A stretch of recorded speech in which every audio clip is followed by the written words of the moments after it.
గుంటూరులో పాపం ఒక 4 ఏళ్ల కుర్రాడిని, 4 ఏళ్ల పిల్లాడిని, పసివాడిని 4 కుక్కలు, 5 కుక్కలు దాడి చేసి చంపేసినాయి.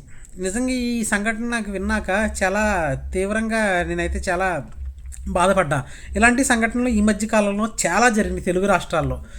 అయినా సరే ఏ ప్రభుత్వాలు వచ్చినా సరే వీటి మీద చర్యలు అయితే తీసుకోవట్లేదు. ఎందుకు తీసుకోవట్లేదు నాకైతే అర్థం కావట్లేదు. ఎందుకంటే వాటికి ఏం తెలియదు, కుక్కలకి ఇలా దాడి చేస్తున్నామని తెలియదు, ఏమీ తెలియదు. వాటిని ఇంతకుముందులాగా మున్సిపల్ కార్పొరేషన్లు కానీ లేదంటే గ్రామ పంచాయతీలు కానీ ఇంతకుముందు వారానికి ఒకసారి వచ్చి వీధిలో ఏ కుక్కలు అయితే పిచ్చి కుక్కలు అట్లని పట్టుకొని ఇంజక్షన్లు చేసి అడవిలో వదిలేసేవారు. ఇప్పుడు ఆ పరిస్థితి లేదు. పెద్దలు మనకే భయం వేస్తుంది. ఎక్కడన్నా రాత్రి ఒంటరిగా ఇంటికి వెళ్ళాలంటే కుక్కలు ఎక్కడ దాడి చేస్తే మనకే భయం వేస్తుంది. పాపం చిన్నపిల్లలు ఎలాగా డిఫెండ్ చేసుకుంటారు ఆ కుక్కల దాడి నుంచి? ఇదైతే అర్థం చేసుకోరు. పాపం ఎంతోమంది చిన్నపిల్లలు, పసిపిల్లలు పోగొట్టుకున్నారు కుక్కల దాడిలో. అయినా సరే ఏ ప్రభుత్వం కూడా పట్టించుకోవట్లేదు. తెలుగు రాష్ట్రాలు అయితే మరీ అధ్వానం. హైదరాబాద్లో కానీ లేదంటే నేను ఊరు వెళ్తే తణుకులో కానీ ఎన్ని వీధి కుక్కలు ఉంటున్నాయో ఒక్కొక్క కుక్కను కూడా పట్టుకున్నట్టు ఏ ప్రభుత్వాన్ని కూడా చూడలేదు నేను. కేసీఆర్ ప్రభుత్వాన్ని చూడలేదు, రేవంత్ రెడ్డి ప్రభుత్వాన్ని చూడలేదు, జగన్ ప్రభుత్వాన్ని చూడలేదు, కూటమి ప్రభుత్వాన్ని చూడలేదు. ఏ ప్రభుత్వం కూడా కుక్కలను పట్టుకున్నట్టు ఎప్పుడు చూడలేదు. ప్రభుత్వం వచ్చి కుక్కలు పట్టుకోమని కాదు, అంటే వాళ్ళు ఆదేశాలు ఇవ్వాలి కదా ఈ స్ట్రీట్ డాగ్స్ని హరించడానికి ఏం చేస్తున్నారని. ఎందుకంటే వాళ్ళ పిల్లలు బాగుంటారు. వాళ్ళు ఇప్పుడు సెలబ్రిటీ పిల్లలు ఉంటారు కదా, సెలబ్రిటీ పిల్లలు ఏంటంటే వాళ్ళు అంతా హై లెవెల్ సెక్యూరిటీ పిల్లలు ఉంటారు కాబట్టి వాళ్ళకి బాధ తెలియదు. కొంతమంది సెలబ్రిటీలు ఉంటారు ఆగండోయ్, వాళ్ళు ఏంటంటే సేవ్ స్ట్రీట్ డాగ్స్ అని వస్తుంటారు.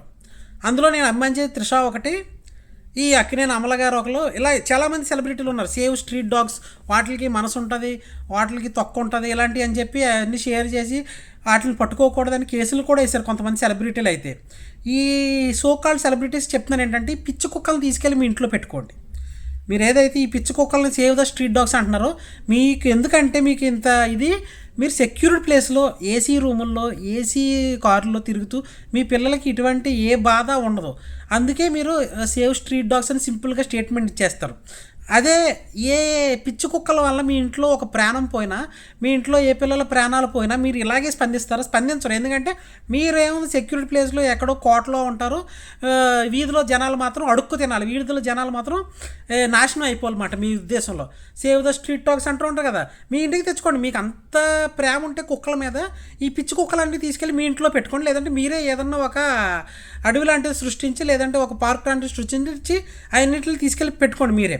మీకు ఎందుకంటే మీకు నొప్పి తెలియదు. మీ ఇంట్లో ఒక్క పిల్లోడు కూడా కుక్కల వల్ల చనిపోలేదు కాబట్టి ఈ పిచ్చి కుక్క దాడిలో మీ ఇంట్లో ఒక్కలన్నా చనిపోతే మీకు ఆ బాధ తెలుస్తుంది. సో మీకు ఆ బాధ తెలియదు, మీకు ఆ నొప్పి తెలియదు. అందుకే సేవ్ స్ట్రీట్ డాగ్స్ అది ఇది అని చెప్పి కేసులు వేస్తూ ఉంటారు.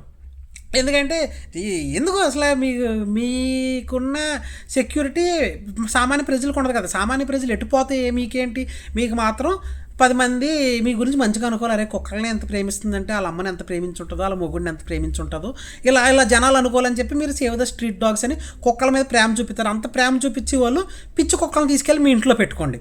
పాపం ఆ చిన్న పిల్లలు చనిపోయారు. అలాగా ఎంతమంది పిల్లలు చనిపోయారు. ఒక్క సెలబ్రిటీ కూడా ఎందుకు మాట్లాడలేదు? మీరు సేవ్ ద స్ట్రీట్ డాగ్స్ అంటూ ఉంటారు కదా ఏదన్నా వీడియో చేస్తుంటే. నేను కుక్కలకు కూడా ఆపోజిట్ కాదు, పాపం వాటికి ఏం తెలియదు, ఎండకి మరీ గీరెక్కిపోతాయి. దాని బాధ్యత మందే, ప్రభుత్వాలే. తీసుకెళ్ళి కార్పొరేషన్ వాళ్ళు కానీ గ్రామ పంచాయతీ వాళ్ళు కానీ తీసుకెళ్ళి పట్టుకొని ఇంజక్షన్లు చేసి అడవిలో వదిలేయాలి. ఇది ప్రక్రియ, జనరల్గా జరిగే ప్రక్రియ.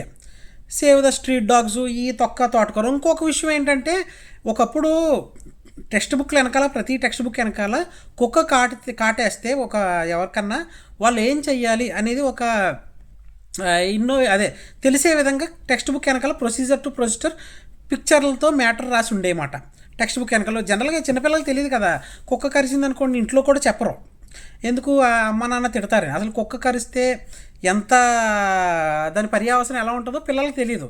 సో ఆ యొక్క ఇది వాళ్ళకి తెలియజేయడానికి ప్రతి టెక్స్ట్ బుక్ వెనకాల ఈ గవర్నమెంట్ టెక్స్ట్ బుక్ వెనకాల అయితే వేసేవారు కుక్క కరిస్తే ఏం చేయాలి, ఫస్ట్ స్టెప్ ఇది, సెకండ్ స్టెప్ ఇది, అలాగే 3వ స్టెప్ ఇది, 4వ స్టెప్ ఇది. ఇప్పుడు ఎక్కడ ఉంటున్నాయి అవన్నీ టెక్స్ట్ బుక్ వెనకాల? కాలేజ్ అడ్వర్టైజ్మెంట్లు, స్కూల్ అడ్వర్టైజ్మెంట్లు. మా స్కూల్ ఎంత తోపు, మాకు ఒకటో ర్యాంకే 10 సార్లు వచ్చినాయి, 2వ ర్యాంక్ 5 సార్లు వచ్చినాయి అదే సంవత్సరం. ఇలాంటివి చెప్పుకోవడానికి తప్ప, అడ్వర్టైజ్మెంట్లు వేసుకోవడానికి తప్ప కనీసం పిల్లల్లో అవగాహన కల్పించడానికి టెక్స్ట్ బుక్ వెనకాల ఒకప్పుడు ఎందుకు వేసేవారంటే ఇందుకే. ఎందుకంటే పిల్లల పాపం వాళ్ళకి వాళ్ళు ఒక కుక్క కరిస్తే ఎంత దాని యొక్క పర్యవసానం ఎలా ఉంటుందో తెలియదు కాబట్టి పెద్దలకి చెప్పాలి కాబట్టి మీరు కుక్క కరవగానే చెయ్యాలి అని చెప్పి చెప్తారు. అలాంటివి చెప్పాలి స్కూల్లో కూడా. ఎంతసేపు సిలబస్ని చేపని రుద్దినట్టు రుద్దేసి ఇవన్నీ చేస్తే కాదు, స్కూల్లో కూడా ఇలాంటివి చెప్తూ ఉండాలి. మినిమం కుక్క కరిస్తే వెంటనే ఏం చెయ్యాలి ఫస్ట్ క్లాస్ నుంచి చెప్పాలి. నిజంగా నాకైతే చాలా కలిసి వేసింది. ఇలాంటి దాడులు ఇంకా జరగకూడదని మనస్ఫూర్తిగా కోరుకుంటున్నాను. ఎందుకంటే ఆ కుటుంబాల యొక్క ఏ అయితే కుటుంబాల వాళ్ళ పిల్లలు నష్టపోయారో వాళ్ళకి తెలుస్తుంది. కానీ కోటలో ఎక్కడో కూర్చున్న అక్కినేని అమలకు కానీ, చెన్నైలో ఎక్కడో కూర్చున్న త్రిషాకి కానీ, లేదంటే బ్లూ క్రాస్లో ఈ సపోర్ట్ చేసే సెలబ్రిటీలకు కానీ వీళ్ళందరికీ పిచ్చి కుక్కల వల్ల వాళ్ళ ఇంట్లో ఇలాంటి పరిస్థితి కనుక వస్తే అప్పుడు వాళ్ళు మానేస్తారు. వాళ్ళకి ఇలాంటి ఏం తెలియదు. సామాన్య ప్రజలు ఎలా పోయినా పర్లేదు. మొన్న ఏదో ఆడియో ఫంక్షన్లో తమన్ గారు అన్నారు కదా, ఏంటి అది అవసరమైతే అభిమానులు మీరు కొట్టుకొని చావండి, మమ్మల్ని ఎందుకు మా సినిమాని ఎందుకు చంపేస్తారని. సెలబ్రిటీలకి సామాన్య ప్రజలు అనేది పిచ్చి కుక్కలతో సమానం అన్నమాట. వాళ్ళకి మన గురించి వాళ్ళు పట్టించుకోరు. మనం గురించి మనమే పట్టించుకొని ప్రభుత్వానికి కంప్లైంట్లు అయితే ఇస్తూ ఉండాలి. ఈ వీధిలో ఇన్ని కుక్కలు ఉన్నాయి, ఈ వీధిలో ఇన్ని కుక్కలన్నీ పట్టించుకోండి అని సోషల్ మీడియాలో కూడా పెడుతూ ఉండండి. ఇది మన బాధ్యత. ఎందుకంటే సెలబ్రిటీలు కుక్కల కన్నా మనుషుల కన్నా కుక్కలే ఇంపార్టెంట్. ఎందుకంటే వాళ్ళకి ఏదో చూపించుకుందాం అనుకుంటారు. వాళ్ళ ఇంట్లో కూడా ఇలాంటి సంఘటనలు ఏమన్నా జరిగితే అప్పుడు తెలిసి వస్తుంది వాళ్ళకి. ఇది నా ఒపీనియన్. మీ ఒపీనియన్ ఏంటో కామెంట్ రూపంలో తెలియచేయండి. నిజంగా చాలా కోపంతో అయితే ఉన్నాను ఇవాళ. ఎందుకంటే చాలా బాధేసింది. ఇలాగే ఇంతమంది పిల్లలని పాపం వాళ్ళ అమ్మ నాన్నల ఏడుపు చూస్తుంటే ఎంత బాధేసింది తెలుసా. ఆ వీడియో తీసుకెళ్ళి అక్కినేని అమలకు కానీ, లేదంటే బ్లూ క్రాస్ సపోర్ట్ చేసే సెలబ్రిటీలు నాకు వాళ్ళిద్దరే తెలుసు, త్రిష, అక్కినేని అమల గారు. మిగిలిన వాళ్ళు ఎవరు తెలియదు కాబట్టి వాళ్ళ పేర్లే చెప్తున్నాను. ఎవరుంటే అలాగే షేర్ చేయండి. మీ ఇంట్లో ఇలాంటి పరిస్థితి వస్తే ఏం చేస్తారు అని. కుక్కల మీద ప్రేమిస్తారు కదా, ఆ కుక్కలన్నీ తీసుకెళ్ళి పిచ్చి కుక్కలన్నింటినీ ఆ ఇంట్లో పడేయండి, వాళ్ళే పెంచుకుంటారు.